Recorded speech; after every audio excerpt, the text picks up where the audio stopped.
Hello children, how are you all? I hope you all are hale and hearty, you all are fit and fine. So here we are starting with our federalism reading session. So this is an optional session. ऐसा नहीं है कि मतलब ये सबको attend करना है या सबको मतलब देखना पड़ेगा. It is an obligation. तो आप क्या कर सकते हो कि फॉर एग्जाम्पल आपको बीच में एक एक लाइन समझ नहीं आई तो you can come back to this chapter and then you can read with me. Okay, तो आप अपनी एनसीईआरटी अपनी पेंसिल साथ में लाओ. So we will read together. मैं रीड करूंगी and I will explain. You will also read and you will also understand the concepts. Okay, so the first slide we will start with the chapter जिसमें हमारा federalism का overview है. Federalism is the name of the chapter and this is chapter 2 of our NCERT Political Science class 10. Okay, alright. So overview में हम क्या पढ़ेंगे in the previous chapter. अभी previous chapter कौन सा हमारा previous chapter यहाँ पे काउंट हो रहा है power sharing. Okay, so we are counting power sharing as the previous chapter. We noted that vertical division of power amongst different levels of government. तो जो vertical division of powers होती है, जो levels के अंदर divide होती है, levels of government is one of the major forms of power sharing in modern democracies. अब modern democracies के अंदर देखते हैं जो vertical share of power है, vertical मतलब standing line, ठीक है, central government, state government and then local government. तो ये जो शेयरिंग ऑफ पावर है ये माना जाता है vertical division of power and ये मॉडर्न डेमोक्रेसीज में काम आता है. तो ये बहुत इंपॉर्टेंट है. In federalism we will study about this only. So in this chapter we focus on this form of power sharing. Federalism के अंदर यही पावर शेयरिंग के फॉर्म को, इस पावर शेयरिंग के जिसे कहते हैं ना गवर्नमेंट को हम फॉलो करेंगे. It is most commonly referred as federalism और इसको बोलते हैं फेडरलिज्म. फेडरलिज्म के नाम से कभी घबराना नहीं है. It is just a vertical division of power, that's it. We begin by describing federalism in general terms. General terms के अंदर फेडरलिज्म को क्या बोलते हैं. The rest of the chapter, बाकी चैप्टर जो है, tries to understand the theory and practice of federalism in India. India के अंदर फेडरलिज्म थ्योरी में मतलब किताबों में, पैराग्राफ्स में, इंग्लिश के अंदर कैसे दिया गया और इन प्रैक्टिस फेडरलिज्म हमारे इंडिया में कैसे चलता है. We will look into this chapter. A discussion of the federalism federal constitution provisions is followed by an analysis of policies and politics that has strengthened federalism in practice. तो मतलब towards अगर हम देखें तो it has been बहुत time से देखा जा रहा है. तो पहले होता है ना कुछ हम नया नया शुरुआत करते हैं तो बहुत बहुत ईजी जाता है, मतलब बहुत मुश्किलें आती हैं हमें, मतलब इतना ईजी नहीं होता. हम सॉरी, बट जब धीरे धीरे होता है वो और ज्यादा स्ट्रॉन्ग और ज्यादा स्ट्रेंथन हो जाता है. फॉर एग्जाम्पल आप first time if will be understand the chapter federalism तो it will be like oh my god बहुत ज्यादा chapter, but again and again if you do so it will get strengthen, it will get strong. Same goes with the federalism also. जब हम start किया था nationalism के time पे तो वो बहुत ज्यादा it was just the beginning. तो अब जाकर हम देखें it's 2021, so now if you'll see it has been strengthened, it has a strong effect on us or of federalism. Of course it is a system of government. So towards the end of the chapter we turn to local government. We'll also understand the local government, a new tier of government, tier of Indian federalism. ठीक है, तो ये हम पढ़ेंगे आज के chapter में. Let's bring out your NCERTs. Let's start with the reading. All right.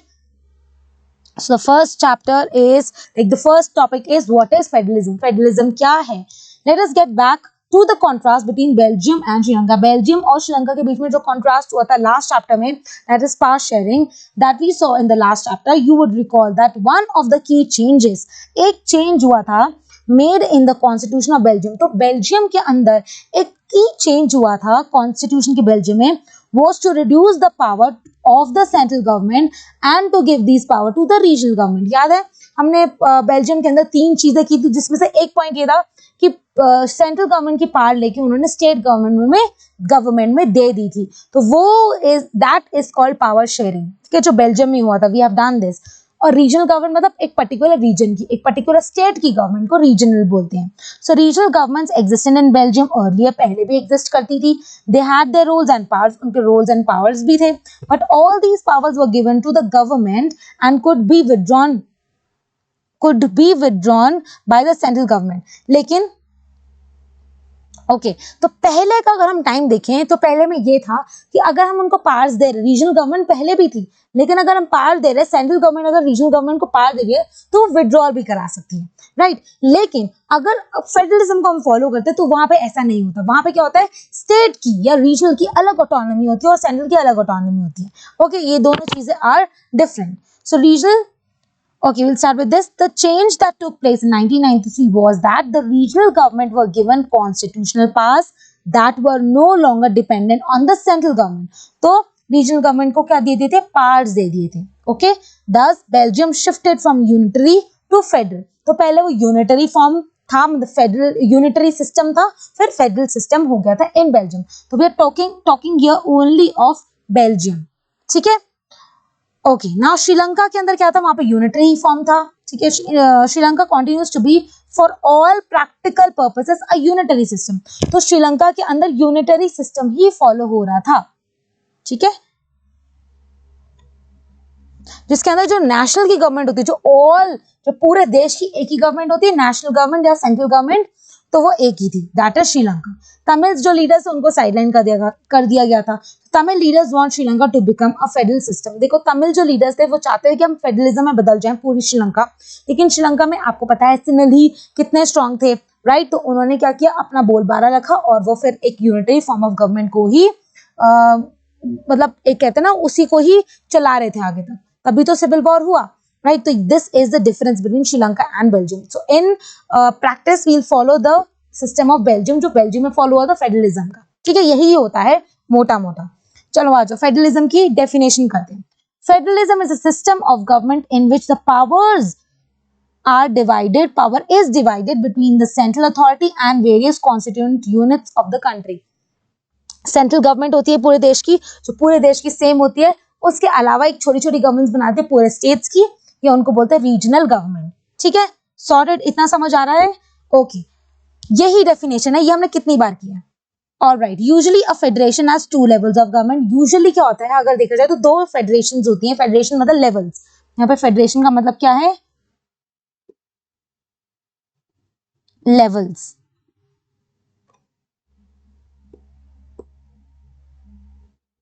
Okay, one is the government for the entire country. जो पहली वाली होती है, जिसे सेंट्रल बोला जाता है, वो एंटायर कंट्री की होती है, but is usually responsible for few subjects. और कुछ ही सब्जेक्ट्स होते हैं of the common national interest, जो पूरे नेशन के इंटरेस्ट होते हैं. ठीक है. Next is the others are government at the level of provinces या states that look after much of the day to day administrative. जो दिन भर की चर्चा होती है, जो छोटे लेवल की बात होती है, वो का कौन करता है? उससे डील करती है हमारी स्टेट गवर्नमेंट, या प्रोविंसेस बोल सकते हैं, रीजनल गवर्नमेंट बोल सकते हैं. ठीक है. Both these levels of the government enjoy their power independent of each other. इसका मतलब क्या हुआ? इंडिपेंडेंट है, वो अलग अलग नहीं है. मतलब अलग अलग है, सॉरी, वो साथ में काम नहीं कर रहे, वो अलग अलग हैं. Of course they are of the same country, साथ में है, बट उनकी जो कहते हैं कि पावर की इंडिपेंडेंस है, वो अलग अलग है. Okay, that is different. तो पूरे स्टेट की अलग होती है और पूरे देश की अलग होती है. ठीक है. Okay, now this boy is asking, I am confused, what do we call the Indian government? It is union, federal और सेंट्रल. देखो, अगर हम मोटा मोटा देखें तो India is a federal country. लेकिन अगर हम बहुत डिटेल में जाए इंडिया के, so India is a unitary country. ठीक है. उसकी जो form of system of government, that is unitary with a federal bias. तो क्योंकि अगर आपने क्वेश्चन भी पूछा था मुझसे बहुत सारे बच्चों ने कि ma'am like I will come to know in the following pages that कि बहुत सारी अगर हम पावर सेंट्रल गवर्नमेंट को देते हैं तो फिर स्टेट की तो ऑटोनॉमी रह नहीं जाती. Like end of the concurrent list है तो उसमें प्रिवेल होता है सेंट्रल का. Then which means in India is a unitary country with it follows unitary system of government with a federal bias. जो 7 फीचर्स हम फेडरलिज्म के करेंगे वो सब इंडिया में पाए जाते हैं. ठीक है. So it has a federal bias, ये हम बोलेंगे. सो इंडिया मैं लिख देती हूँ यहाँ पे. अगर हम डिटेल में जाएंगे तो India is a unitary country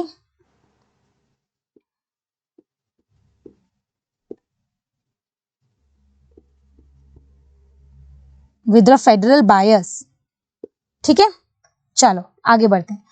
so this is entire world map. इसमें आप देख सकते हो कि बहुत सारा जो रेड पार्ट है that is entire federalism follow होता है. यहाँ पे फेडरलिज्म सिस्टम फॉलो होता है. Now the question is asking, though only 25 of the world's 193 countries have federal political system, their citizens make up 40% of the world's population, most of large countries of the world are federations. जो अगर पूरे देश में देखे तो red part ज्यादा दिख रहा है, राइट. तो वो सब फेडरेशंस हैं.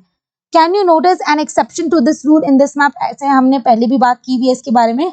सो yes, we can obviously see here China.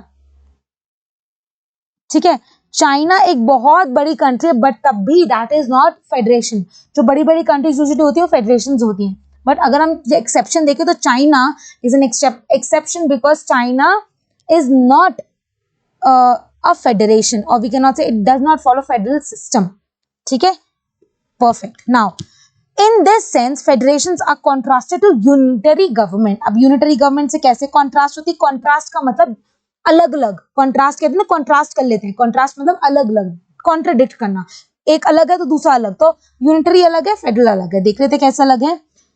Under unitary system के अंदर either there is only one level of government. यहाँ पे बच्चे कंफ्यूज होते हैं, यहाँ तो one level of government है, या तो two है. बाई चांस अगर two होते हैं तो सब यूनिट्स जो होते हैं are subordinate to the central government. जो सब यूनिट्स है, जो छोटे छोटे यूनिट्स है, वो सेंट्रल गवर्नमेंट के अंडर चलता है, यूनिटरी सिस्टम के अंदर. ठीक है, तो यूनिटरी में किसका बोलबाला होता है? सिर्फ एक का, that is central government. The central government can pass on orders to the provincial. Central government pass कर सकती है ऑर्डर टू प्रोविंशियल और लोकल गवर्नमेंट. प्रोविंशियल और लोकल गवर्नमेंट को पास कर सकती है ऑर्डर्स. बट अब आता है federal. In a federal system, the central government cannot order state government to do something. तो central government cannot order. central government की अलग authority होती है और central government की अलग authority होती है और state government की अलग होती है. तो central government cannot order state government to do something. वो कुछ भी करने के लिए सेंट्रल जो गवर्नमेंट होती है वो स्टेट गवर्नमेंट को ऑर्डर नहीं कर सकती. ये फेडरल सिस्टम में होता है. ओके, तभी आप बोलते हो इंडिया में तो ऐसा नहीं होता, because India is a unitary government with a federal bias. ठीक है, आप समझ आया. State government has powers of its own which is not answerable to the central government. तो स्टेट गवर्नमेंट की अपने आप की पावर है जो वो आंसरेबल नहीं है सेंट्रल गवर्नमेंट को. सेंट्रल गवर्नमेंट से बिल्कुल भी आंसरेबल नहीं है. Both these governments are separately answerable to people. Same citizens होते हैं तो they are separately answerable to citizens. तो state government अलग आंसर करेगी, मतलब अगर answerable to people है, और central government अलग answerable to people है. Okay? Next is let us look at some of the key features of federalism. अब federalism के 7 features है. Remember I made a rainbow. हमने rainbow में किया था. Okay? So the first one is there are 2 or more levels of government. Usually एक होता है तो of course वो unitary बना देते हैं, है ना. तो 2 या 2 से ज्यादा गवर्नमेंट के लेवल्स या टीयर्स होने चाहिए. ओके, 2 और more levels of government. Different tiers of government का मतलब होता है govern the same citizen. Citizen same रहते हैं लेकिन डिफरेंट गवर्नमेंट हो जाती है. स्टेट गवर्नमेंट अलग हो जाती है, सेंट्रल गवर्नमेंट अलग हो जाती है, और देयर इज लोकल गवर्नमेंट, वो भी अलग हो जाती है. ठीक है, but each tier has its own jurisdiction. Jurisdiction का मतलब मैंने आपका यहाँ पे डाल दिया है इधर. ठीक है, तो जुरिसडिक्शन का मतलब हमने पूरा अलग से समझा था. It is an area in which like some legal, there is a legal authority of a particular person. ठीक है, एक पर्टिकुलर अथॉरिटी है, लेकिन उसकी अथॉरिटी कहाँ तक चलती है? एक पूरी बाउंड्री तक और कुछ सब्जेक्ट के ऊपर. उसकी अथॉरिटी तो है एक पर्टिकुलर एरिया पर, लेकिन उसमें प्रॉपर सब्जेक्ट्स होते हैं और प्रॉपर बाउंड्री होती है.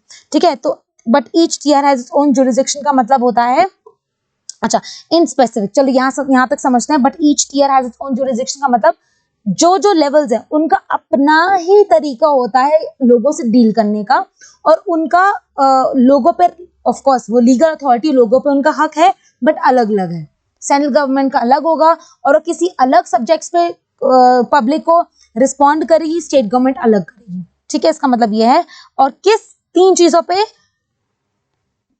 Legislation, taxation and administration. तो मैंने आपको TAL से समझाया था. ठीक है, टैक्सेशन, एडमिनिस्ट्रेशन, लेजिस्लेशन, तो यहाँ पे LTA है, तो मैंने समझाने के लिए आपको ये बनाया था अब्रीविएशन. ओके, नेक्स्ट आता है point number 3. So the jurisdiction of the respective level, जो जो जुरिसडिक्शन होती है हर एक लेवल की, ऑफ द टीयर और the tiers of government are specified in the constitution. हमारे कॉन्स्टिट्यूशन के अंदर स्पेसिफाइड है, मतलब जो जो जुरिसडिक्शन है कि इस पर्टिकुलर स्टेट की क्या जुरिसडिक्शन है, इस पर्टिकुलर टीयर की क्या जुरिसडिक्शन है. टीयर्स की बात हो रही है, लेवल्स की. ठीक है, तो वो सब स्टेटेड है हमारे गवर्नमेंट, जो हमारा कॉन्स्टिट्यूशन है उसमें it is all stated. Alright, so the existence and authority of each tier of government is constitutionally guaranteed. इसको हम बोलेंगे it is constitutionally guaranteed. Constitution में गारंटी कर रखा है. Okay, point number 4, the fundamental provisions of the constitution cannot be unilaterally changed. तो कोई एक चेंज नहीं कर सकता उसको. अगर हमें कुछ चेंजेस लाने हैं तो हमें किसकी हेल्प चाहिए? ऑफ कोर्स हमें एक कलेक्टिव चेंज करना उसको. तो सेंट्रल गवर्नमेंट और स्टेट गवर्नमेंट टुगेदर चेंज करेगी. कोई एक स्टेट गवर्नमेंट चेंज नहीं कर सकती और सेंट्रल गवर्नमेंट भी चेंज नहीं कर सकती. So we have to do it together. So it requires the consent of both the levels of government. Both जो भी लेवल्स है गवर्नमेंट की उस दोनों का रिक्वायरमेंट जरूरी होता है. Okay, now courts have the power. अब जब क्या होता है बाई चांस अब डिफरेंस ऑफ ओपिनियन आ गया, गलती से लड़ाई होगी, तो उसको उन डिस्प्यूट्स को भाई गवर्नमेंट के डिस्प्यूट्स को कंसॉर्ट करता है courts. So courts have the power to interpret the constitution and the powers of different levels of the government. तो courts have the power कि वो अपने constitution को govern कर सकते हैं, मतलब constitution के अंदर जो interpret कर सकते हैं कि हाँ हम dispute solve कराते हैं. Okay, the highest court acts an umpire in the dispute. तो हमारी कोर्ट कौन सा है? High court, supreme court. ठीक है, ये कोर्ट्स होते हैं, ये हमारे dispute solve कराते हैं. हमारे तो कराते हैं, साथ में गवर्नमेंट के भी कराते हैं. Okay, next is I'm so sorry, children. Okay. Next is the highest courts acts an umpire if disputes arise between the different levels of government in the exercise of their respective powers. Sources of revenue of each level of the government are already specified to ensure financial autonomy. इसका मतलब ये है कि जो sources of revenue है कि जहां से उनको revenue आता है, जहां से पैसे आते हैं, okay, स्टेट में टैक्स आता है बेसिकली, तो वो क्या होता है? वो अलग अलग होता है. तो सेंट्रल गवर्नमेंट का अलग होगा और स्टेट गवर्नमेंट का अलग होगा. सॉर्टेड. यहाँ पे भी आपको समझ आ गया होगा. चलो नेक्स्ट आते हैं. इसका ऑब्जेक्टिव भी है. This is objective also. The federal system thus has dual objectives to safeguard and promote the unity of the country. ठीक है, unity of the country maintain रखती है, while at the same time accommodate regional diversity. और regional diversity को maintain करके रखती है. Regional diversity मतलब कि बहुत सारे देश के अंदर अगर अलग अलग लोग हों तो वो मेंटेन करके रखती है सबको साथ में. ठीक है, और प्रमोट करती है unity of the country. Country की यूनिटी मेंटेन करके रखती है. Therefore, two aspects are crucial for the institutional practice of federalism. ठीक है, ये बहुत ही क्रूशियल मतलब इंपॉर्टेंट है अगर हमें प्रैक्टिस करना है फेडरलिज्म अपनी देश के अंदर. ओह,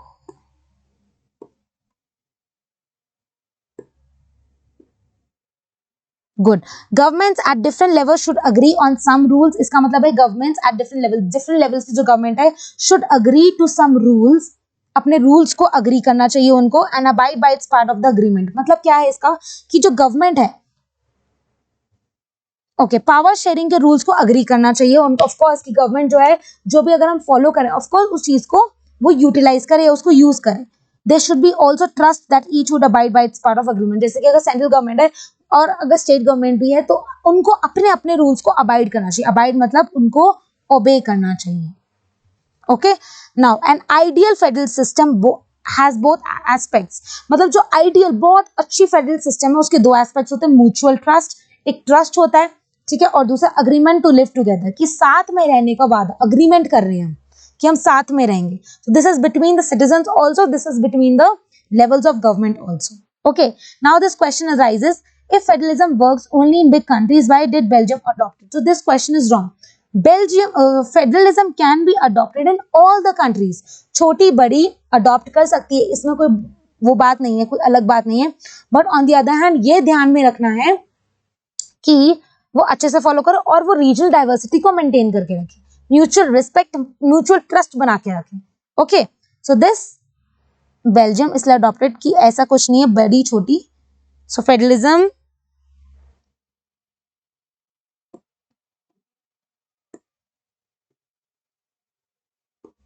system, this is a system, okay, adopted by all the countries. कोई भी कंट्री इसको अडॉप्ट कर सकती है, इसमें कोई बड़ा छोटा नहीं है. Okay, let's come to the next. So then the exact balance of power between central and the state government varies from one federation to another. एक फेडरेशन से दूसरे फेडरेशन को वेरी करता है. So this is a balance. So this balance depends mainly on historical context in which the federation was formed. So बहुत समय पहले जो हिस्टोरिकल कॉन्टेक्स्ट होते हैं उसमें फेडरलिज्म को कैसे बने थे, फेडरलिज्म कि कैसे फेडरलिज्म इन प्रैक्टिस भी आया. Okay, so this is a historical context मतलब पुराने टाइम से आया है। तो दो तरीके से फेडरलिज्म को हम फॉलो कर सकते हैं, ठीक है। There are two kind of routes through which federation have been form. Two routes हैं जिसमें फेडरेशन फॉलो होती हैं। पहली रूट क्या है, इन्वॉल्व इंडिपेंडेंट स्टेट। तो इंडिपेंडेंट स्टेट्स इकट्ठी होती हैं, coming together on its own to form a bigger unit.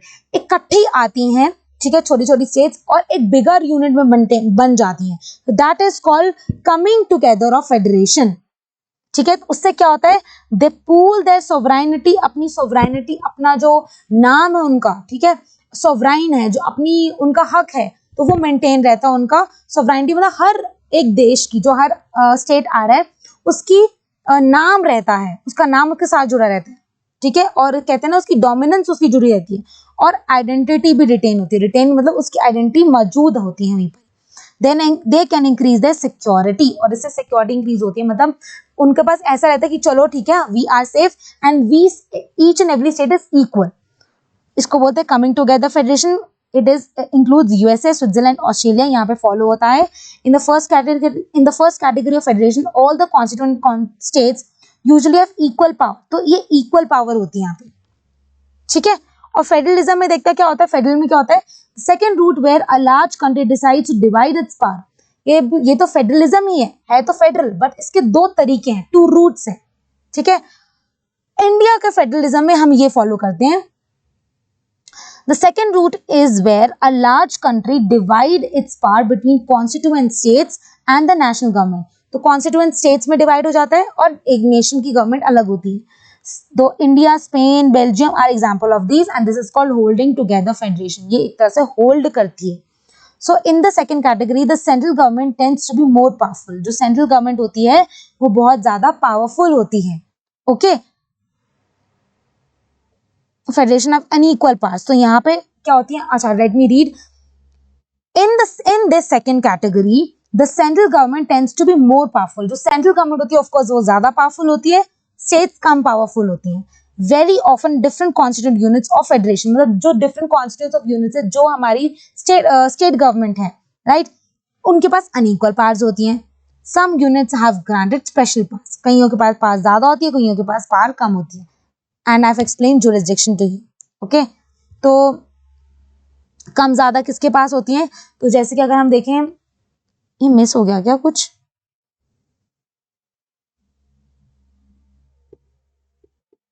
Okay. तो कम ज्यादा क्या होती हैं बेसिकली, कि अगर हम देखें on the other hand, Kashmir में पहले जम्मू एंड कश्मीर के अंदर एक अलग से स्पेशल पावर दी गई थी कि they have their own constitution, and यहाँ के और इंडिया के पीपल वहां पे जाके अपना लैंड नहीं ले सकते, बिकॉज ऐसा हुआ था। बट अब ऐसा नहीं है, because of some policies, there are new policies में जाके दिस आर्टिकल 377, जिससे ये साबित हो गया कि हम वहां पे अपना ले सकते हैं, अपना मतलब घर ले सकते हैं, okay. I think this I have explain in the lecture also. Let us focus on NCERT right now. What makes India federal country, India एक फेडरल कंट्री क्यों बनाती है ये देखते हैं। सो सबसे पहले हमें यही पता है यूनियन, सबसे हमें यही पता है कि ऑफ कोर्स वहाँ पे 3 टाइप्स ऑफ गवर्नमेंट है। First is central government, second is state government, and third is local government. तो टीयर्स है, वर्टिकल डिविजन ऑफ पावर है, 7 फीचर्स फॉलो होते हैं, that is why it makes a federal country, ठीक है। We have earlier seen how small countries Belgium and Sri Lanka face so many problems of managing diversity। कितनी amazing diversity India में है, तो कितनी अच्छे से मैनेज हो पा रही है, आप खुद देखो, right? So what about a vast country like India with so many languages, religions and regions? What are the power sharing arrangements in our country? तो हमारी कंट्री के power sharing arrangements क्या है, हमारे तो बहुत सारी लैंग्वेज है, बहुत सारे कल्चर है, तो वो कैसे फॉलो होता है, we will see। Let us begin with the constitution। हम अपने कॉन्स्टिट्यूशन से बढ़ते हैं। India has emerged as an independent nation after a painful and bloody partition। जो हमारा पार्टीशन होता है, of course that was painful, that was bloody, that was बहुत सारा, हम एक तरह से लॉस में थे, ठीक है। सून आफ्टर इंडिपेंडेंस, जैसे ही हमें इंडिपेंडेंस मिली, सेवरल प्रिंसली स्टेट्स, जो बहुत सारे प्रिंसली स्टेट्स थी, जो एक ऑटोनॉमस यूनिट नहीं था, प्रिंस उनको चलाते थे, became a part of the country, वो कंट्री का एक पार्ट बन गए, ठीक है। So the constitution declared India as union of states। तो India is always a union of states। बहुत सारे states का एक यूनियन है, ठीक है, इकट्ठा किया हुआ है। Although it did not use the word federation. Federation word use नहीं किया था, but it follows. But the Indian Union, इसको हम Indian Union ही बोलते हैं, ठीक है, is based on the principles of federalism. Indian Union is based on the principles of federalism. Let us go back to 7 features of federalism mentioned above. 7 features हमने किए अभी. We can see that all these features apply to provisions of Indian Constitution. तो India के constitution में ये 7 features apply होते हैं. The Constitution originally provided a 2-tier government. Starting में 2-tier government थी, 2-tier system of government था. The Union, or what we call the central, representing the Union of India and the state government. Okay, तो central government को union बोलते हैं. उसके बाद आती है प्रोविंशियल गवर्नमेंट, जिसको हम बोलते हैं state government. Later a third tier, उसके बाद एक थर्ड टीयर बन गया था. Federalism was added to the form of panchayat and municipalities, तो उसको बोलते हैं local government, local self government. तो एक थर्ड टीयर ऑफ गवर्नमेंट बना दिया गया था. ओके, ठीक है, अब दिख रही हूँ. All right. And as in any federation, ऐसे कोई भी फेडरेशन होती है, फेडरल फॉर्म ऑफ गवर्नमेंट होता है, these different tiers enjoy separate jurisdiction. इनका jurisdiction अलग होता है, इनका एरिया अलग होता है, इनकी TAL taxation, administration and legislation भी अलग होता है, और इनका बाउंड्री भी डिसाइड होती है कि यहाँ पे ही गवर्न कर सकते हैं. The Constitution clearly provided, Constitution ने clearly provide कर दिया था 3/4 distribution of legislative powers between union government and the state government. Thus it contains 3 list. अब इसके बिहाफ पे 3 लिस्ट बनाई गई है, जिनको बोलते हैं सब्जेक्ट्स, जिसके ऊपर हमारे गवर्नमेंट लॉज बना सकते हैं. तो यूनियन लिस्ट होती है सिर्फ सेंट्रल गवर्नमेंट की. It includes subjects of national importance such as defence of the country, foreign affairs, banking, communications and currency. तो ये सारी चीजें इसमें इंक्लूड होती हैं. They are included in this list. ये क्यों इंक्लूड होती है in this list? Because we need uniform policy. ठीक है, तो पूरे नेशन की एक पॉलिसी सेम होनी चाहिए. अगर हम उठाएं बैंकिंग, ठीक है, तो पूरे देश की बैंकिंग सिस्टम सेम होना चाहिए, राइट. अगर हम उठाएं करेंसी, तो पूरे देश की करेंसी सेम होनी चाहिए. ऐसे तो नहीं ना हम पंजाब में कोई और करेंसी यूज करें, एमपी में कुछ और यूज करें, ऐसा नहीं होता. तो पूरे देश का सिमिलर होना चाहिए. दैट इज द रीजन ये कुछ सब्जेक्ट्स होते हैं और सेंट्रल अथॉरिटी इस पे पूरा हक जमा के बैठ दिए है, right. The union government alone can make laws relating to subjects mentioned in the union list. तो यूनियन लिस्ट के अंदर ये बेसिकली सारे जो हमारे सब्जेक्ट्स हमने किए हैं, इस पे सिर्फ यूनियन गवर्नमेंट का ही हक होता है, सेंट्रल गवर्नमेंट का हक होता है. ठीक है, नेक्स्ट आती है state list. State list consist of subjects of state importance, जो सिर्फ स्टेट के होते हैं, such as police, trade, commerce, agriculture, irrigation. The state government alone can make laws relating to the subjects mentioned in the state list. So state list के अंदर जो हमारे कहते हैं सब्जेक्ट्स होते हैं, वो सिर्फ पर्टिकुलर स्टेट के होते हैं. मतलब वो अलग अलग नहीं होते, पूरे अलग अलग स्टेट के नहीं होते, सिर्फ पर्टिकुलर स्टेट के होते हैं. Concurrent list include subject of common interest, जिसपे दोनों government, central government, state government, दोनों कॉन्करेंट लिस्ट पे अपने लॉज बना सकती हैं, राइट. कॉमन इंटरेस्ट होते हैं जैसे education, forest, trade, union, marriage, adoption and succession. Both the union as well as state government can make laws on the subject, on this subject, जो concurrent list में होते हैं. इफ देयर लॉज ऑफ अब यहाँ पे सोचो दोनों laws बना सकते हैं, ठीक है, लेकिन ये इंडिया का है, तभी हम उसको यूनिटरी यूनियन ऑफ स्टेट्स बोलते हैं विद अ फेडरल बायस. क्योंकि अगर कॉन्करेंट लिस्ट में दोनों बना सकते, दोनों कॉन्सेंट चलता है, बाई चांस इनका हो गया डिस्प्यूट, तो किसका चलेगा? So if there laws conflict, इनके लॉज कॉन्फ्लिक्ट होते हैं आपस में, the law made by union government will prevail. तो सिर्फ यूनियन गवर्नमेंट का प्रिवेल होता है. इसलिए बोलते हैं कि सेंट्रल गवर्नमेंट की थोड़ी सी अथॉरिटी ज्यादा होती है.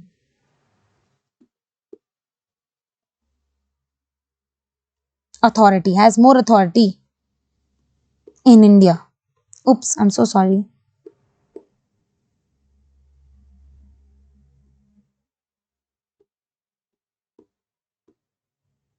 Okay, next, what about subjects? अब ऐसे कौन से subject, what about subjects that do not fall in any of three lists? इसमें से ऐसे कौन से सब्जेक्ट है तो इन तीनों लिस्ट में नहीं आते.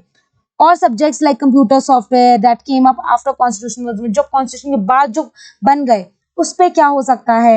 So according to the constitution, the union government has power. तो उस पर भी यूनियन गवर्नमेंट का हक है.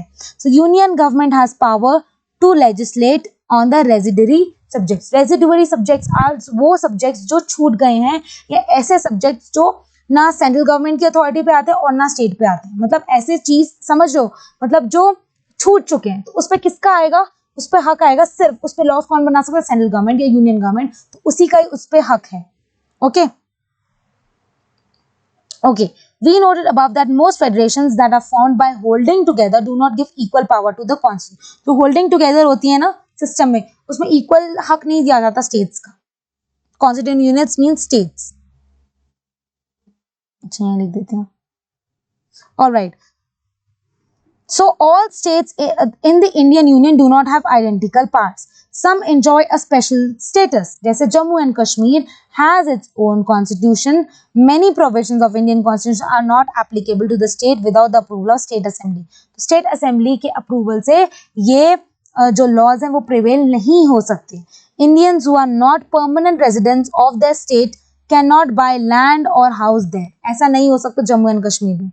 Similarly, similar special provision exist for some other states in India as well। अब क्या है, कुछ ऐसी states हैं इंडिया में जो बहुत छोटी है, जिनको आप state का हक भी नहीं दे सकते।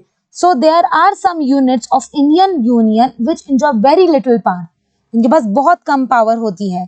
These are areas which are too small to become an independent state, बहुत छोटी हैं जिनको हम independent state नहीं बना सकते, but which could not be merged with any of the existing states। तो और किसी हम उसको मर्ज भी नहीं कर सकते, हम उसको इंडिपेंडेंट स्टेट्स भी नहीं बना सकते, ठीक है। So these areas like Chandigarh, Lakshadweep, capital city of Delhi are called union territories. तो इन सब छोटी छोटी स्टेट्स को बोलते हैं यूनियन टेरिटरीज, और इस पर किसका हक होता है, सेंट्रल गवर्नमेंट का। तो मतलब सेंट्रल गवर्नमेंट का हक और मतलब थोड़ा ज्यादा होता है हमारे इंडिया में।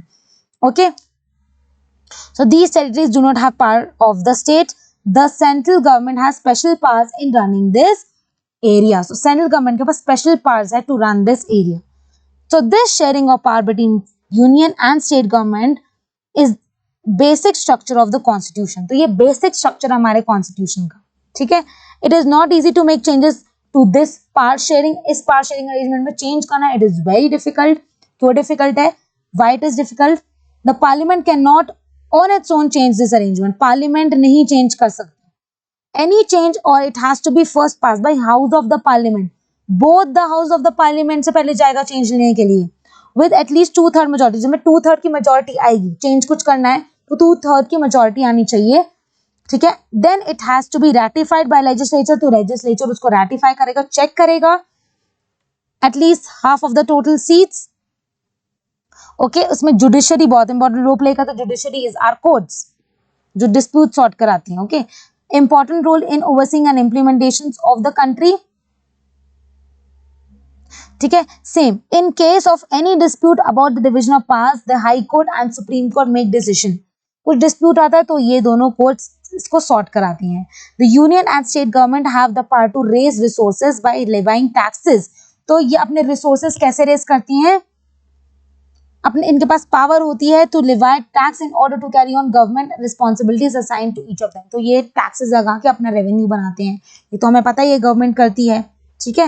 Next, how is federalism practised. अच्छा ये आते हैं, इफ वो पूछ रहे हैं if agriculture and commerce are state subject why do we have ministers of agriculture and commerce in the union cabinet. Of course, ठीक है। तो एग्रीकल्चर कॉमर्स हर स्टेट का अलग होता है, मान लिया।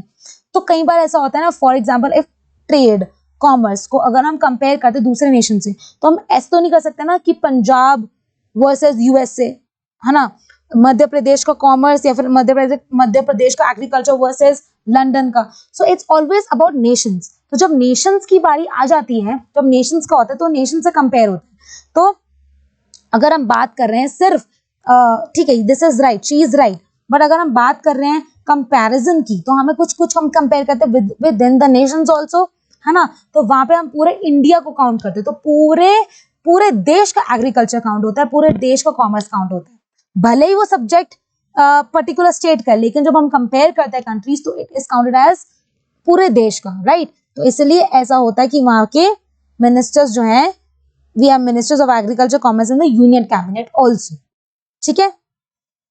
फेडरलिज्म को प्रैक्टिस कैसे करते हैं, इसके 3 एक्सपेरिमेंट्स थे, लेट अस सी। इंडिया की बात हो रही है, constitution provisions are necessary for success of federalism but these are not sufficient. Constitution के जो प्रोविजंस है, मतलब जो कॉन्स्टिट्यूशन में स्टेटेड है ये तो है ही, बट ये नेसेसरी नहीं है। If the federal experiment has succeeded in India, it is not merely because of clearly laid constitution provisions. ऐसा नहीं है कि बुक में लिखा है, कॉन्स्टिट्यूशन की रूल बुक में लिखा है तो हम उसको फॉलो करेंगे तो भाई सही हो जाएगा। नो, इट्स अबाउट कि हिस्टोरिकल एक्सपीरियंस क्या था, एक्सपीरियंसेस क्या थे, दैट इज द रीजन वो आज तक फॉलो होता आ रहा है। ठीक है, the real success of federalism in India can be attributed to the nature of democratic politics. हमारी नेचर क्या है डेमोक्रेटिक पॉलिटिक्स इन इंडिया, वो देखेंगे।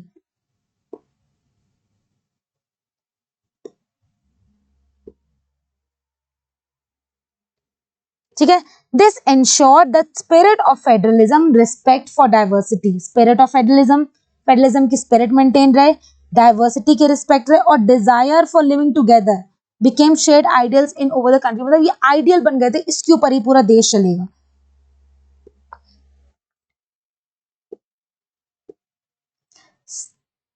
Okay, spirit of federalism, respect for diversity, desire for living together became the shared ideals. These were the ideals. Let us look at some of the major ways in which this happened. किस तरीके से हुआ था? Three चीजें हैं, linguistic states, language policy and our central state relation. So the creation of linguistic states was the first and the major test for democratic politics. तो एक test किया गया था कि मतलब एक्सपेरिमेंट ही था कि whether it is working or not. तो क्या किया था बेसिकली, ये तो आपको पता ही है कि सारी स्टेट्स के लैंग्वेज के हिसाब से उसके अंदर हमने एक बाउंड्री बनाई थी। मतलब मैंने नहीं बनाई थी बट बाउंड्री बन गई थी, बना दी गई थी। If you look at the political map of India when it began its journey from democracy 1947 to 2013, 2017, you will be surprised by extent of changes. तो बहुत सारे changes बनाए गए थे। अगर आप देखोगे तो पहले princely states थी और अब they are clearly defined boundaries. So many old states have vanished. जो old states थी हमारी, जैसे जिसको provinces माना जाता था, वो vanish हो गई। vanish मतलब हट गई। And many new states have been created, और new states बन चुकी हैं। Areas, boundaries and names of the state have been changed. तो areas, boundaries ये सब change भी कर दिए गए हैं।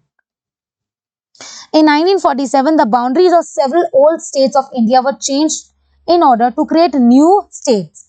This was done in short. तो ये बनाया गया था, of course ये इसलिए किया गया था that people who spoke same, जो लोग same language बोलते हैं वो same state में रहें। वो अगर इतना पर्टिकुलर एरिया पंजाबी बोलता है, पंजाबी लैंग्वेज बोलता है, तो वो वहां पे पंजाब बना दो। ऐसा कि यहाँ पे अगर बिहारी भाषा बोली जाती है तो यहाँ पे बिहार बना दो, वो चीज। तो name has also changed and apart from name geographical conditions have also changed. मतलब ज्योग्राफी की जो बाउंड्रीज है वो भी चेंज कर दी गई हैं। Some states were created not only on the basis of language. तो सम स्टेट्स सिर्फ लैंग्वेज के भी यहाँ पे नहीं चेंज की गई थी, बट ऑन कल्चर, एथनिसिटी और ज्योग्राफी। वही geography, boundaries, ethnicity, culture, ethnicity, culture में ethnicity to retain the ethnicity, same bond, same language, same dress, same food खाना, दिस इज एथनिक ग्रुप्स। तो इन सबका सेम सेम कर दिया गया था apart from language. So these include states like Nagaland, Jharkhand, Uttarakhand. When the demand for formation of states on the basis of language was raised, तो ये जब डिमांड रेज हुई थी, some national leaders को लगा नहीं भाई ये तो डिसइंटीग्रेट हो जाएगा, बट ऐसा कुछ नहीं हुआ। it came into integration. So some national leaders को feared हो गया, डर हो गया that it would lead to disintegration of the country का disintegrate हो जाएगा, अलग अलग हो जाएगी। The central government resisted linguistic states for some time. तो बहुत टाइम से resist किया कि नहीं करते, but finally किया। But the experience has shown that formation of linguistic states has actually made the country more united. It has also made the administration easier. तो ये बहुत अच्छा साबित हुआ, administration भी अच्छा हो गया, plus बहुत ज़्यादा unite होगी हमारी country. Next आती है language policy. A second test, ये second test बोलते हैं of Indian Federation is a language policy. Language policy बहुत ही इंपॉर्टेंट मानी जाती है। ठीक है, Hindi was identified as the official language. तो हमारी इंडिया की कोई भी नेशनल लैंग्वेज नहीं है, तो इंडिया की ऑफिशियल लैंग्वेज क्या है? हिंदी। और इंग्लिश को हम यूज करते हैं, यही हम पढ़ेंगे। But Hindi is the mother tongue. Hindi किसकी मदर टंग है? 40% ऑफ पीपल की। Therefore there were many safeguards to protect other language. बहुत सारे ऐसे सेफगार्ड्स थे जो हम अदर लैंग्वेज को भी प्रोटेक्ट कर सकते थे तो बिसाइड्स हिंदी, हिंदी के अलावा देयर आर 21 लैंग्वेजेस। टोटल कितनी हुई? 22 हुई।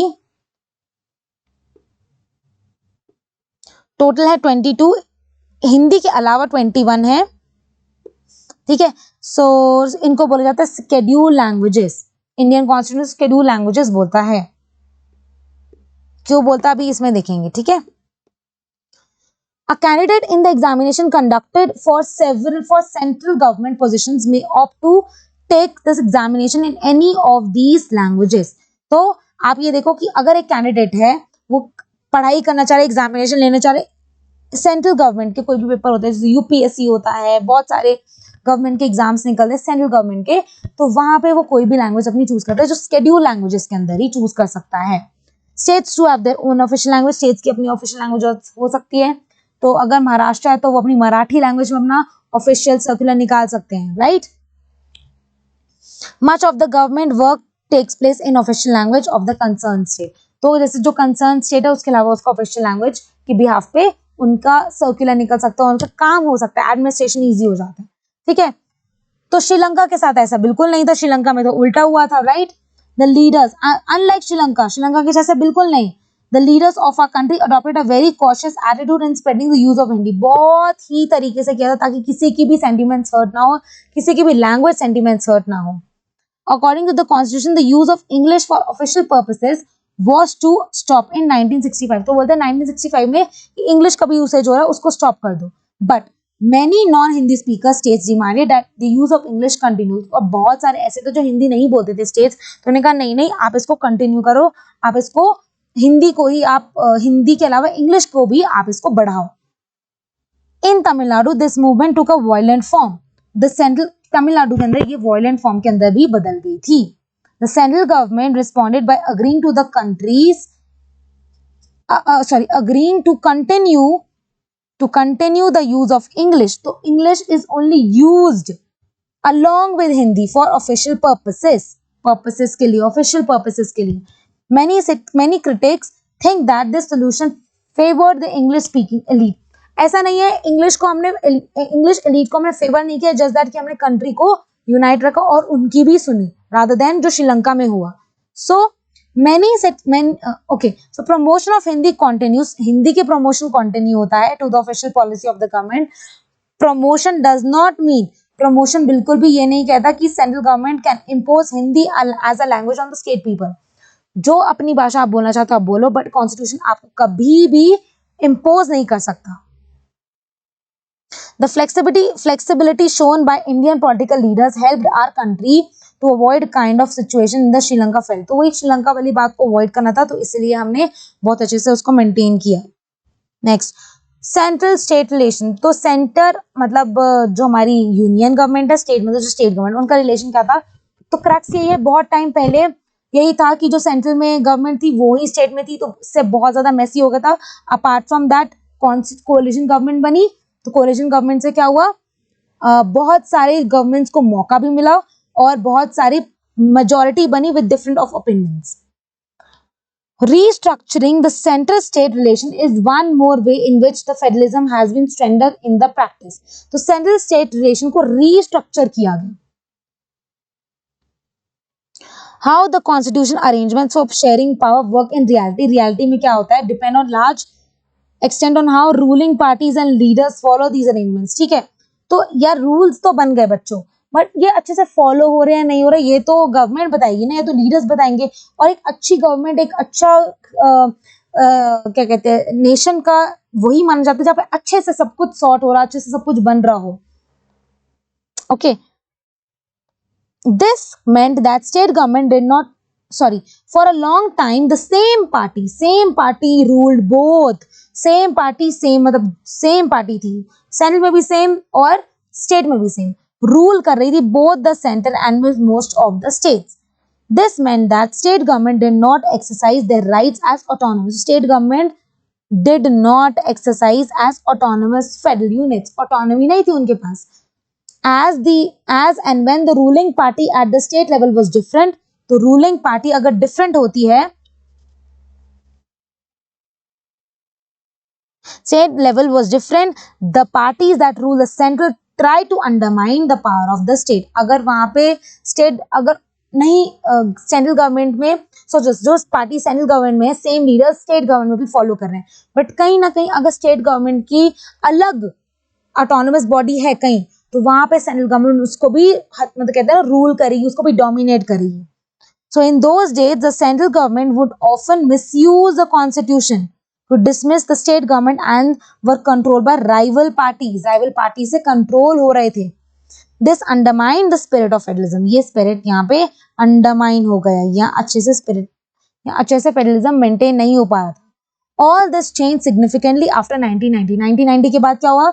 This period saw the rise of regional political parties. Regional political parties, her state की political parties emerge हुई, many ideologies सामने आई, and the beginning of the era of coalition government. Coalition government क्या है कि वहां पे एक से ज्यादा गवर्नमेंट को majority मिल रही है, एक को majority नहीं मिली तो दो और तीन ने बना के इकट्ठी majority एक में हासिल कर ली, ठीक है।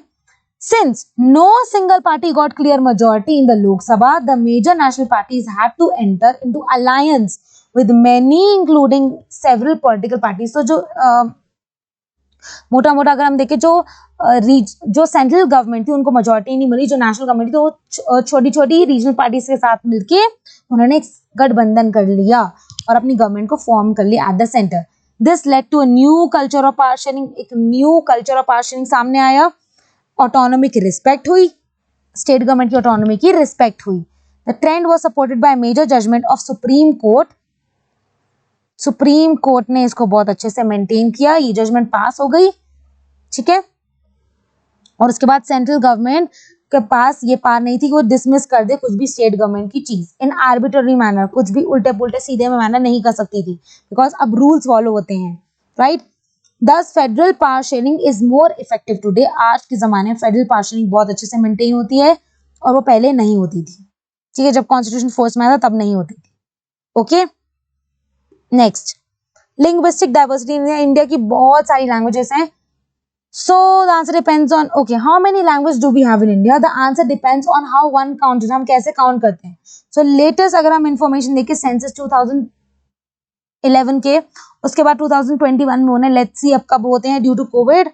सो दिस सेंसस रिकॉर्डेड कितनी 1300 डिस्ट्रिक्ट हैं जिसमें बहुत सारी लैंग्वेजेस फॉलो होती हैं, ठीक है। उनकी मदर टंग अलग अलग बताई सबने।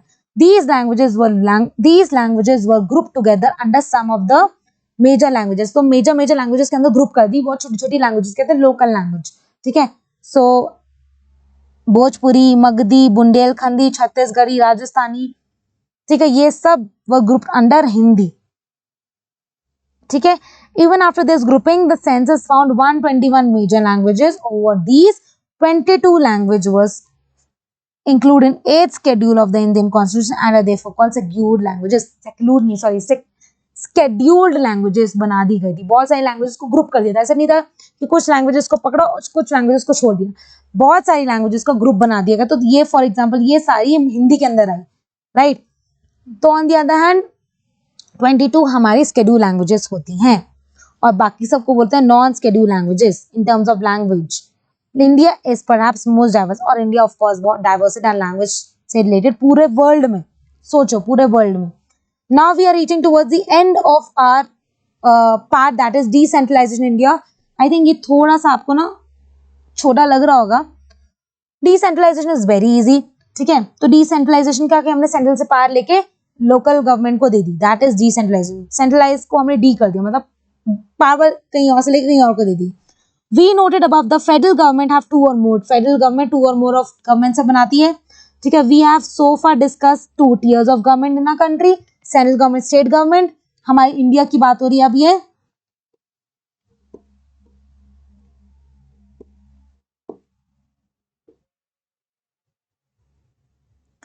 Okay.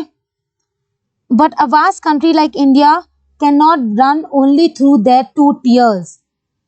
States in India are large as independent countries. तो स्टेट्स ऑफ इंडिया जो है बहुत बड़ी है, जैसे यूरोप की कंट्री, जैसे यूरोप की स्मॉल कंट्रीज है उसकी जितनी हमारी स्टेट्स हैं, सोचो।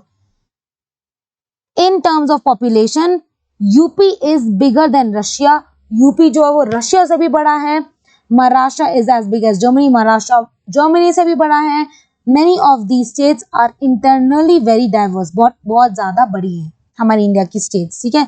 So there is thus a need for power sharing. तो यहाँ पे of course power sharing होनी चाहिए क्योंकि बड़ी है, हर public को cater करना है, right? Below that are states government. There is thus a need for power sharing within the states. Federal power sharing in India needs another tier of government, and that tier is called local government, or we can say local government या self government, ठीक है. This is the rational मतलब reason for decentralization of power. ये reason है decentralization of power का. Thus resulted a third tier of government that is called local government. Local government क्या है? When the power is taken away from the central and the state and given to the local government, it is called the decentralization of power. ठीक है, या decentralization in India. The basic idea, और इसका basic idea क्या था behind decentralization is that there are large number of problems. बहुत सारी problems होती हैं. Okay, there are large number of problems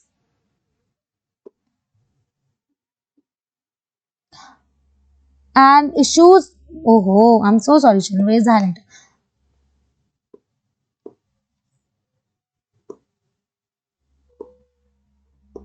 Okay, so there are large number of problems.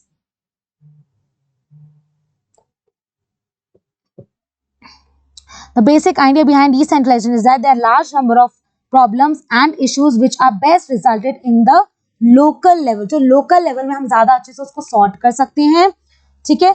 There are also better ideas on which to spend money, कैसे spend कर सकते हैं, how to manage things कैसे manage होती हैं. Besides, at the local level, it is possible for the people to directly participate in the decision making. Decision making में मतलब आपके पास आपका लीडर सामने खड़ा है, आप उसे डिस्कस कर सकते हो. आप प्राइम मिनिस्टर के पास, सीएम के पास इतनी जल्दी से नहीं जा सकते, वो चीज रहती है. This helps to inculcate a habit of democratic participation. Democratic participation होती है.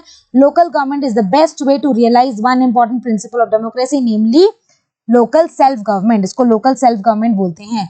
The need for decentralization was recognized in our constitution. हमारे constitution के अंदर recognize हुआ है. There have been several attempts to decentralize power at the level of villages and towns. Villages and towns में maintain हुआ है इंडिया में. Panchayats in the village, municipalities in the areas was set up. तो पंचायत के अंदर कौन थे? Villages के अंदर पंचायत थी और towns and cities के अंदर municipalities. तो ये local government थी. Elections compulsory होते हैं. और पहले अगर देखा जाए तो this paragraph includes कि पहले के टाइम पे इतना नहीं था, इतने इलेक्शंस नहीं थे. तो उसके बाद क्या गवर्नमेंट ने पॉइंट्स करे तो हम इस पे आ जाते हैं, because again that is you can also read this thing. Major step के लिए, a major step toward decentralisation was taken 1992 के अंदर. मेजर स्टेप लिया गया था. The constitution was amended. Amend मतलब चेंज हुआ था.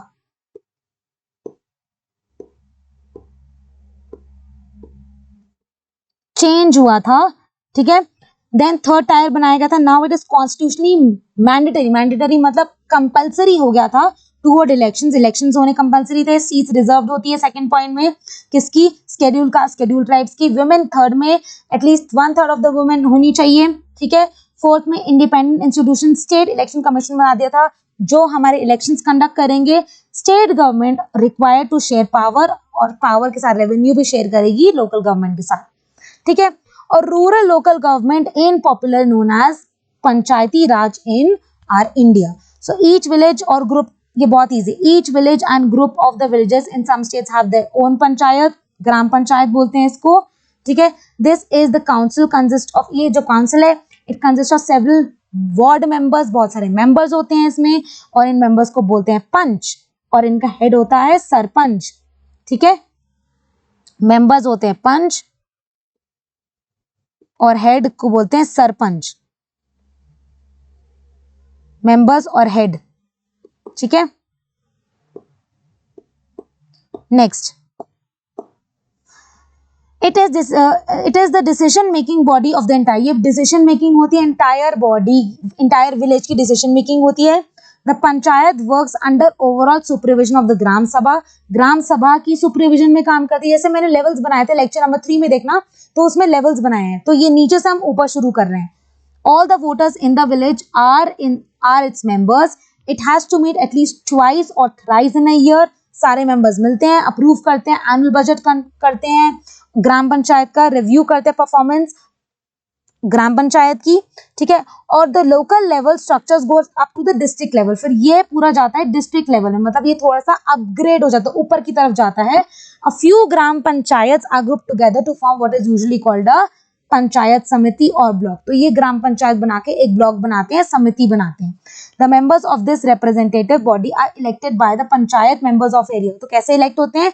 Panchayat members of that area elect करते हैं।